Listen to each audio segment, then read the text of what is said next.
Assalamualaikum warahmatullahi wabarakatuh. Berjumpa lagi dengan saya Indri selaku dosen untuk mata kuliah seminar konsentrasi ekonomi, di mana ini merupakan video pembelajaran untuk tatap muka TM ke-7. Baik, adapun ruang lingkup untuk pembelajaran pada hari ini, yaitu kita akan mengetahui ya tentang ragam penelitian menurut bentuk data. Ini dibagi menjadi dua, adanya kuantitatif dan juga kualitatif, lalu menurut strategi, dan yang terakhir yaitu bagaimana menyusun metodologi penelitian. Nah, harapannya mahasiswa ini memiliki tujuan ya selesai dari pembelajaran ini mampu untuk membedakan ragam penelitian menurut bentuk data serta membuat strategi dari ragam penelitian bentuk data tersebut, dan alhasil terakhir nanti teman-teman mampu menyusun metodologi penelitian ya atau di bab 3-nya yang sangat baik. Baik, saya masuk dulu kepada bagian yang awal, yaitu kita akan membahas terkait macam atau ragam bentuk ya jenis penelitian yang dari data. Kita biasanya orang ekonomi menggunakan yang standarnya kuantitatif ya. Jadi harus ada data terlebih dahulu, lalu kita olah menggunakan software analisa, lalu dibangun juga awal mulai dari model regresi ya seperti apa. Nah, tapi banyak juga peneliti-peneliti ekonomi ini mengcombine antara peneliti yang kuantitatif dan juga kualitatif. Jadi, kalau kuantitatif itu hanya mengolah datanya saja dan kita menginterpretasikan data. Tapi tentang bagaimana data itu berbunyi, data itu mampu untuk kita jelaskan permasalahan adanya increasing atau decreasing dalam suatu perkembangan pada ritme data yang kalian punya, maka biasanya kita menggunakan mixed method, yaitu penggabungan antara kuantitatif dan kualitatif. Jadi setelah mendapatkan hasil analisa, data sudah kita peroleh ya, dan juga sudah kita running, maka langkah yang selanjutnya adalah teman-teman mampu untuk menjelaskan apa sih sebenarnya urgensi dari data-data tersebut gitu.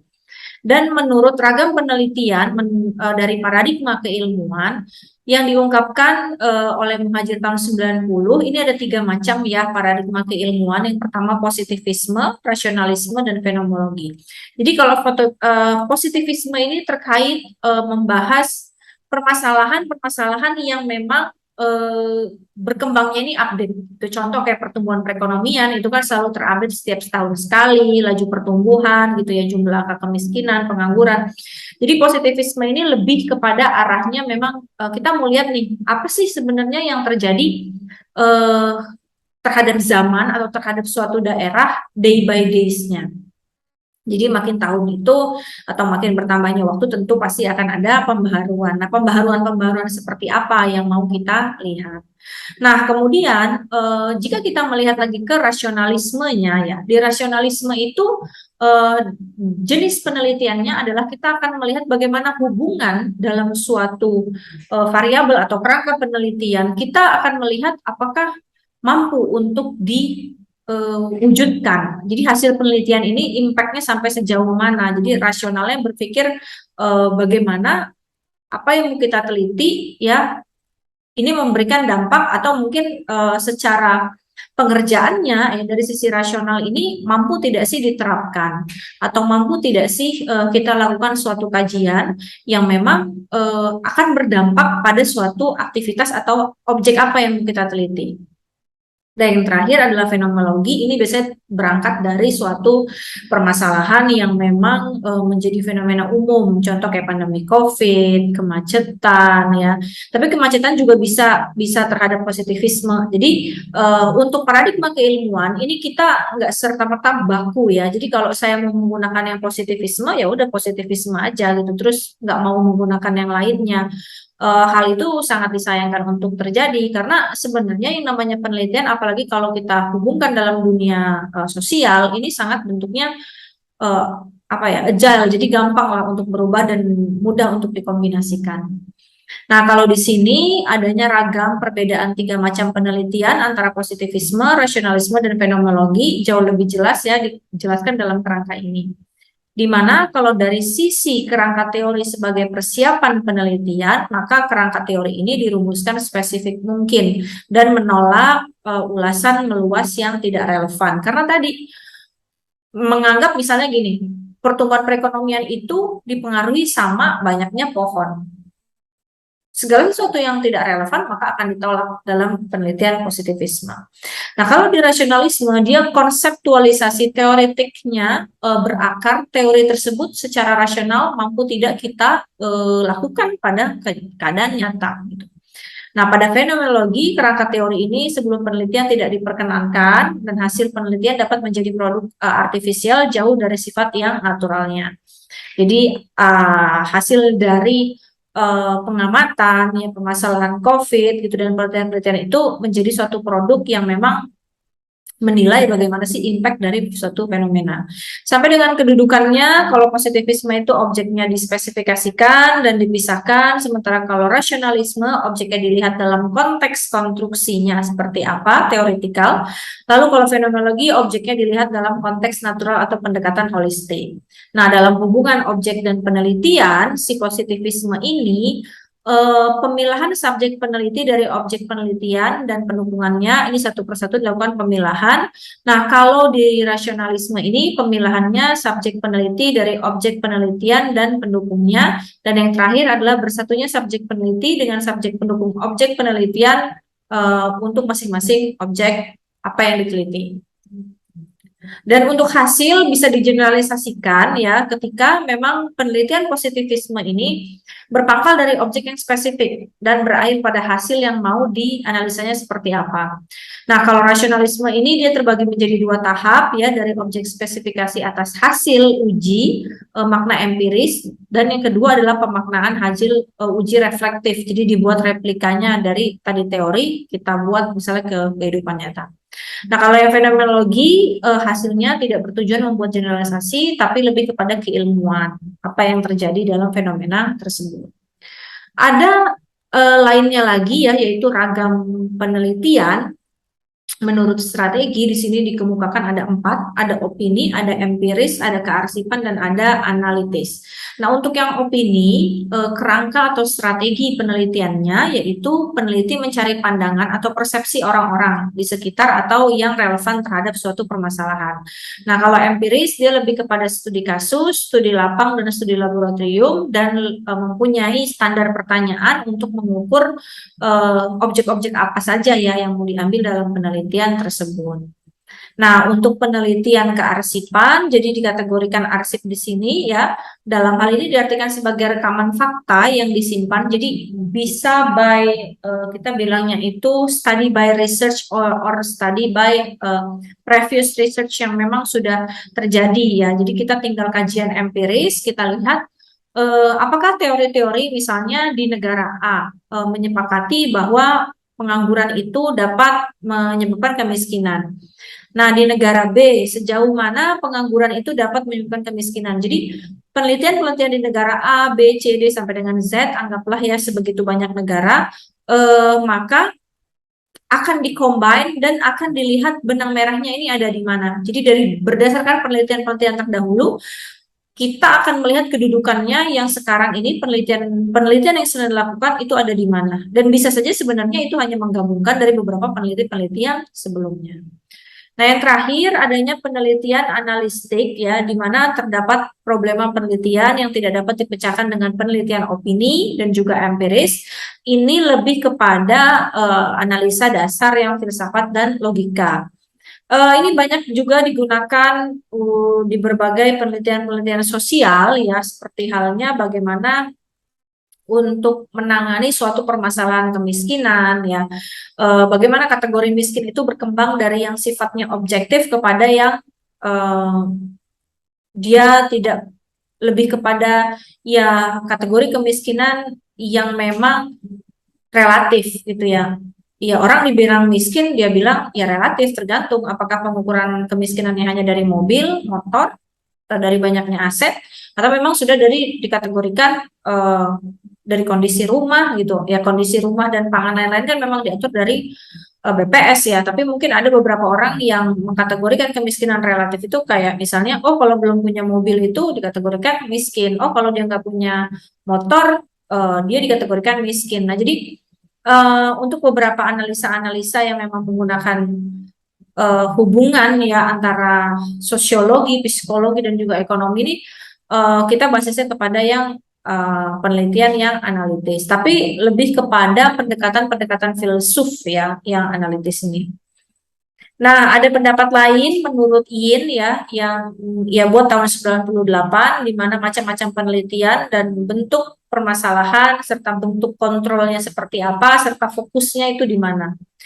Kalau penelitiannya eksperimen, dasar permasalahannya itu how dan why, tentang bagaimana dan mengapa bisa terjadi permasalahan.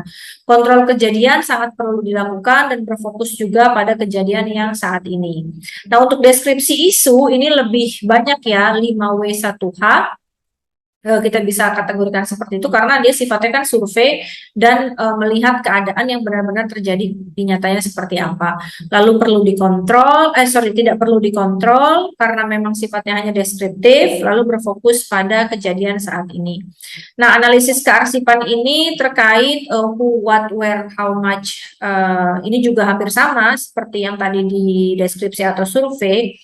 Tapi bedanya di bagian fokus kejadian saat ini dia lebih kepada hal yang tentatif lah, bisa iya dan bisa tidak. Nah, untuk studi kasus dan juga histori ini sedikit banyaknya memiliki kesamaan ya, karena memang hanya how dan why. Dan yang paling penting di sini kalau studi kasus itu nggak harus begitu banyak kontrol ya, karena kita bisa memberikan instrumen tambahan maupun misalnya gangguan atau kita bilangnya shock terhadap suatu penelitian. Nah, kemudian jenis-jenis penelitian ya teman-teman bisa lihat tadi dari awal strategi dan juga bentuk data. Jenis-jenis penelitian ini sifatnya juga berkembang ya. Ada yang sifatnya historis, kalau teman-teman mau meneliti sejarah, mau meneliti tentang adat budaya. Nah, kalau yang deskriptif itu hanya menjelaskan reasonnya how dan why tadi ya. Lalu kalau untuk perkembangan lebih kepada yang positivisme, juga bisa kepada rasionalisme, jadi bisa combine kedua itu. Lalu kasus dan penelitian lapang, ini jauh lebih kepada metode penggunaan survei dan treatment apa yang mau dilakukan.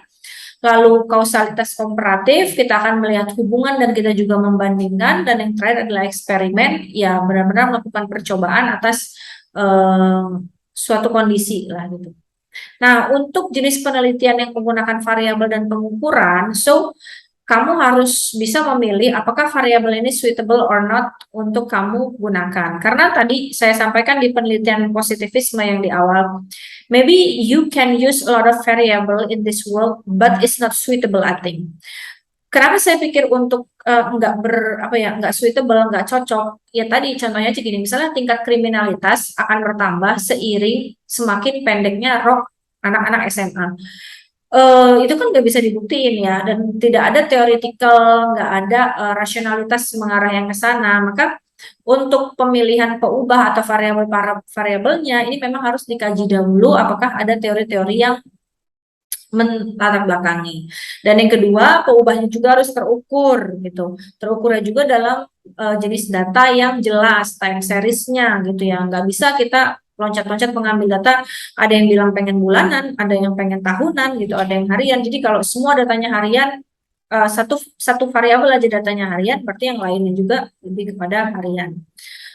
Terus yang kedua adalah populasi dan sampel. Populasi ini dari sekumpulan orang dan juga objek ya. Jadi kita punya luasan populasinya dulu secara keseluruhan, sekumpulan orang yang mau kita teliti, tapi nggak mesti semua sekumpulan itu kita teliti secara keseluruhan. Kenapa? Karena bisa aja kita sebenarnya cuma mau ngambil pakai rumusnya Slovin ya, kita cari huruf angka N-nya ada berapa, populasi lalu kita bagi. Nah, metode pengumpulan data ini juga sifatnya menarik ya teman-teman, karena kalau teman-teman ekonomi, anak-anak mahasiswa pasti biasanya udah ambil aja data sekunder. Nah, tapi sebenarnya masih banyak gitu metode-metode lain yang teman-teman bisa gunakan, kayak misalnya metode wawancara, lalu sifatnya lagi penyebaran kuesioner, observation gitu kan ya, angket. Nah, itu tadi jadi jenis-jenis metode-metode dalam pengambilan data. Nah, yang ingin saya tanamkan kepada mahasiswa, yang ingin saya ajarkan di sini adalah bagaimana teman-teman bisa mengenali penelitian teman-teman itu mau ke arah mana.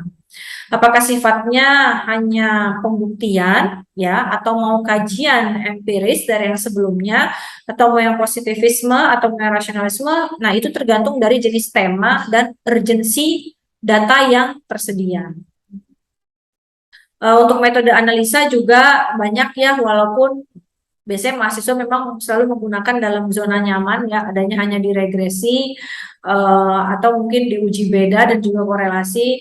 Ya ini taraf smoothnya lah gitu, taraf yang paling easy to use-nya. Tapi sebenarnya ada metode-metode lainnya, nanti di video pembelajaran berikutnya akan saya jelaskan ya tentang penggunaan metode-metode yang lain lah daripada hanya sekedar anak-anak ekonomi menggunakan metode regresi.